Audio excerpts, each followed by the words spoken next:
Olá amigos investidores, estamos de volta para mais um vídeo e no vídeo de hoje a gente vai fazer uma análise do fundo imobiliário Habit ou Habitat, não sei como é que você prefere falar. E por que iremos fazer um vídeo sobre ele? Exatamente porque ele ficou em segundo lugar na enquete que a gente lançou cerca de 2 semanas atrás. Primeiro lugar ficou a HGLG, a gente já fez um vídeo aqui no topo do lado direito, vou colocar um cardzinho para você assistir o vídeo sobre o HGLG. Então vamos lá para a nossa análise do Habitat. Mas não esqueça, pessoal, sempre dê uma passadinha aqui na nossa comunidade que tá muito legal. Tem várias enquetes exatamente para vocês votarem e escolherem quais são os vídeos que a gente vai fazer, como esse caso aqui do Habitat, como tem agora do Fiagro, que a gente vai fazer o próximo vídeo sobre o CPTR11 e também de ações. A gente também tem várias informações aqui, anúncio de dividendos da Klabin, carteira recomendada aqui, top dividendos da Nuinvest, olha aqui, enquete sobre próximas ações para fazer análise, anúncio de dividendos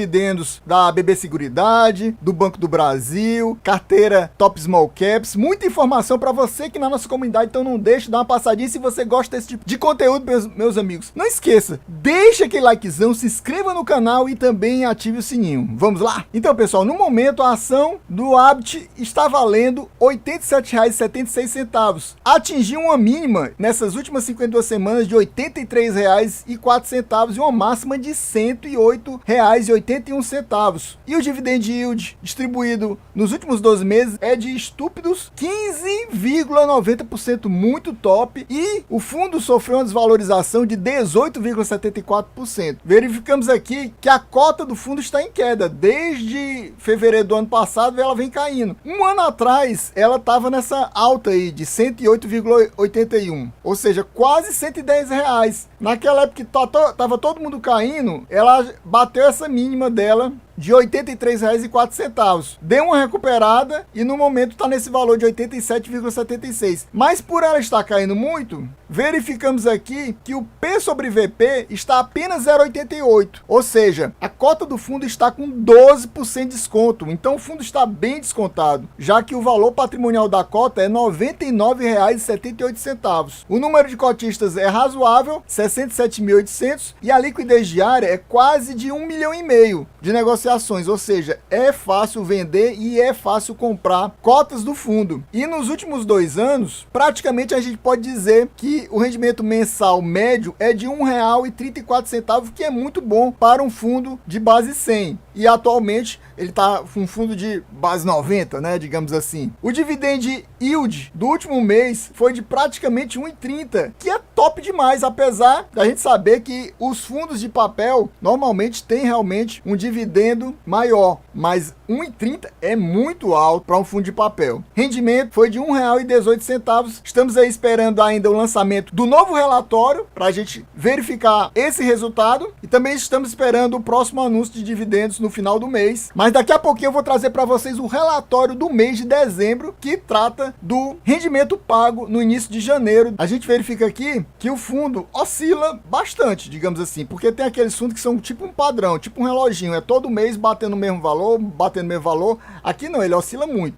Em janeiro do ano passado foi 1,20, aí depois subiu para 1,30, depois baixou para 1,20 de novo, depois subiu para 1,25, depois subiu para 1,40, 1,30, aí 1,30 de novo, aí caiu para 1,3, R$1,90, 92 centavos. Nessa época aqui foi que ele estava caindo muito. Isso aqui é mais, pessoal, porque esse fundo de papel aqui, ele é muito atrelado ao IPCA, ou seja, a inflação. Como teve aquela deflação naqueles meses do ano passado, se eu não me engano, julho, agosto, setembro, acabou respingando aqui no fundo e ele teve essa redução nos valores dos rendimentos. Mas em dezembro já voltou a subir para 1,17 e o de janeiro, que foi pago agora no início de fevereiro, foi de R$ 1,20, voltando à normalidade, digamos assim. Vindo aqui para o site do Investidores para trazer mais informações para vocês, a gente confirma aqui que o fundo é um fundo de papel, ele considera o segmento indefinido. Indefinido aqui no caso seria porque ele investe em várias coisas diferentes. A gente vai ver isso daqui a pouquinho no relatório mensal do fundo. Tem uma taxa de administração de 0,20% ao ano. Eu tô achando isso aqui muito baixo. Número de cotistas a gente já viu, o valor patrimonial a gente também já viu, o rendimento a gente também já viu, e o número de cotas emitidas do fundo é de 8.126.000, que é um número relativamente até baixo. E o valor patrimonial do fundo é baixo, apenas 810 milhões. Normalmente, os fundos médios têm pelo menos 1 bilhão de patrimônio na carteira. O Habitat está abaixo disso. Os fundos maiores são de 2 bilhões para cima, né? Mas mesmo assim, ele está bem próximo de 1 bilhão, o que é um valor interessante. Se a gente pegar os 2 últimos anos, em comparação aos demais índices da Bolsa de Valores, o Habitat, ele perdeu para 2 desses índices. Ele ficou abaixo do IDIV e do IVBB, ficando em terceiro lugar, e teve uma desvalorização da cota nos últimos 2 anos. Ele perdeu 4,5% praticamente do valor dele, e quem tivesse investido 2 anos atrás R$1.000 em Habitat, estaria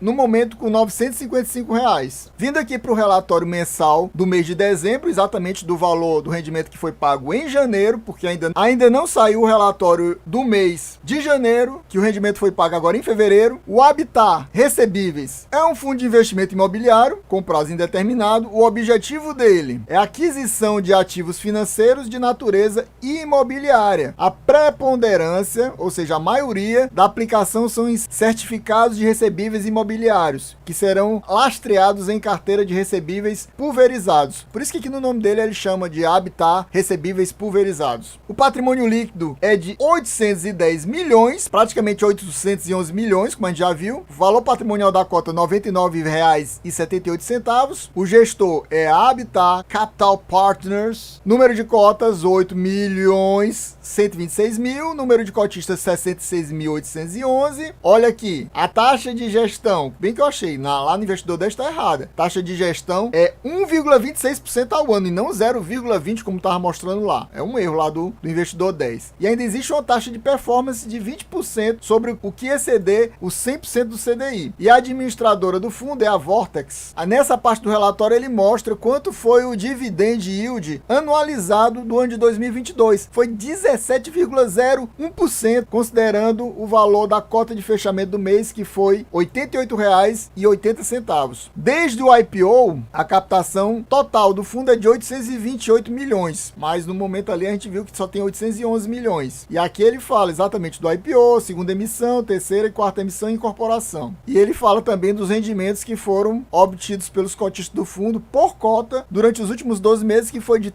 13,97. Aqui no comentário do gestor ele fala algo sobre o cenário macroeconômico, e a gente vê exatamente algo que eu vi mesmo que aconteceu. Devido a essa alta volatilidade do mercado nos meses de novembro e dezembro, e também teve um pouco em outubro, o IFIX encerrou com alta de 2,22. Poderia ter sido melhor se não fosse essa volatilidade tão alta que teve. A expectativa do IPCA para 2023 é de 5,31%. Ele fala isso exatamente, os CRIs deles são mais atrelados a taxas de IPCA mais alguma coisa. Então, é muito importante o índice de inflação para o fundo. Já a taxa Selic, que afeta os CRIs que são atrelados ao CDI, mantém a expectativa de cortes em 2023. E é esperado, segundo ele aqui, né, que bata 12,25 ao ano no final do ano que vem. No final desse ano, já que o relatório é de dezembro de 2022. Tá no momento, para quem não sabe, 13,75% e o CDI 13,65%. Aí ele fala aqui do rendimento que foi distribuído no mês de dezembro, R$ 1,17, que o dividend yield tinha sido aqueles que a gente já falou, 17,01, e que o valor distribuído durante o ano foi de 3,97. Nenhuma novidade aí. Aqui é importante ver a questão da alocação de recursos do fundo. A gente vê que o fundo encerrou dezembro com 90,2% do patrimônio líquido, ou seja, quase tudo, né, investido em CRIs. São 47 CRIs diferentes. 4,8%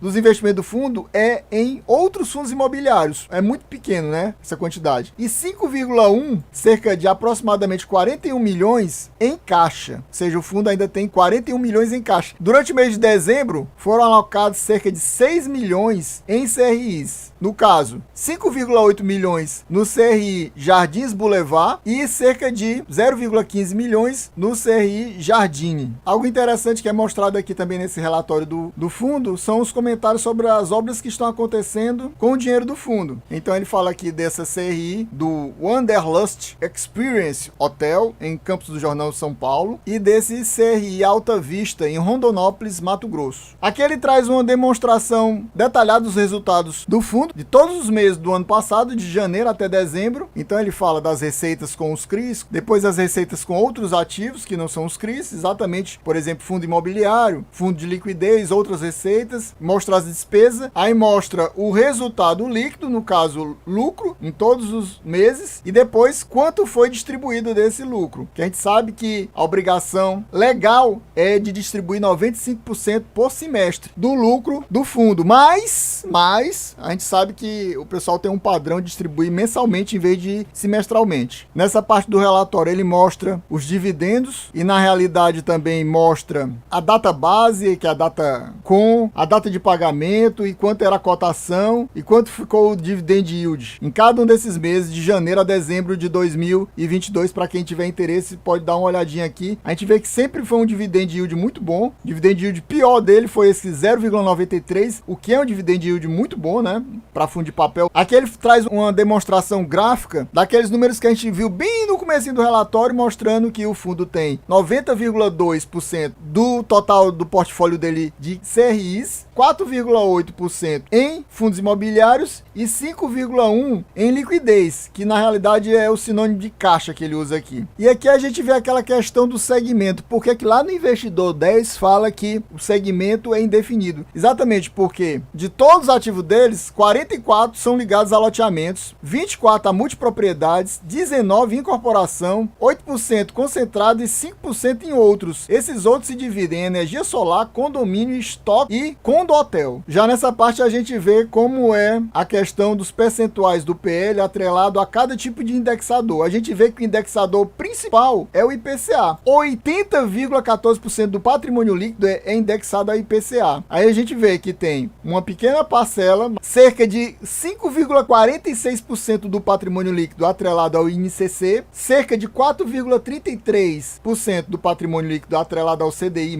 a gente vê que mais 4% atrelado ao INPC, cerca de 3,60% atrelado ao IGPM e mais 2,25% atrelada a uma taxa prefixada. A gente percebe aqui nessa parte do relatório que também há uma diversificação geográfica muito grande. Vários estados aqui do Brasil têm ativos ligados ao fundo. Aqui ele vai explicar como são as estratégias do fundo, que ele chama de estratégia core, estratégia tática e estratégia de liquidez. É importante para a gente entender a próxima parte do relatório, mas eu não vou ficar lendo isso aqui para vocês. Se vocês quiserem, dá uma pausa e dá uma lidinha. A maior parte da estratégia é a core, é 80%, quase 14% é da tática e cerca de 6% da liquidez. Na estratégia core, a gente vê que tem a maioria dos CRIs do fundo. São vários CRIs, olha, uma porção de CRIs. São mais de 40 CRIs atrelados a essa estratégia aqui, a core, a estratégia principal do fundo. E a gente vê todos os detalhes aqui das taxas de indexador, do valor que foi emprestado pelo fundo, duration e vários outros detalhes. Agora a estratégia tática é bem menos. Aí ele mostra aqui que são fundos imobiliários, apenas 6 fundos imobiliários e mais 4 CRIs. Passa aqui os valores